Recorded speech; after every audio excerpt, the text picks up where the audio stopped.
1990 तक हम एक सीसा पिलाई कौम थे। ये सीसा हमें कुदरत ने नहीं, इन पेट्रोलियम कंपनियों ने पिलाया था, जो दो किस्म के पेट्रोल सादा और सुपर के नाम से फ़रोख्त करती थी। सादा पेट्रोल में सीसे की मिकदार ज़्यादा होती थी, इसलिए वो सस्ता था। रक्शा, टैक्सी, मोटरसाइकिल और कार वाले हजरात ये सस्ता पेट्रोल भरवा कर सड़कों पर निकल जाते और राह चलते लोगों को साइलेंसर के पाइप से सीसा पिलाते और एक कौम बना देते।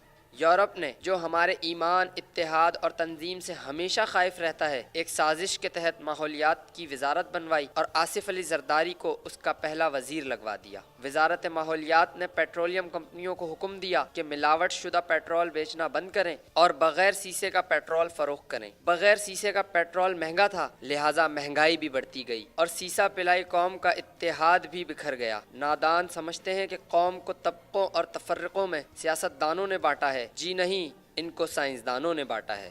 सीसा पिलाई हुई दीवार जैसी कौम सीसा ना मिलने से गिरती जा रही है। सीसा मिले सफ़ेद पेट्रोल की जगह कौम के खून से सुर्ख पेट्रोल से भी यूरोप मुतमईन ना हुआ तो अब नीले रंग का पेट्रोल ये कहकर बेचा जा रहा है कि ये खालिस पेट्रोल है। खालिस दीन और खालिस ग़िज़ा हमें पहले कब हज़म है जो खालिस पेट्रोल पीकर जी लेंगे। कौम को डेटॉल की नहीं, पेट्रोल की ज़रूरत है। पेट्रोल का घराना है, पाकिस्तान बढ़ाना है।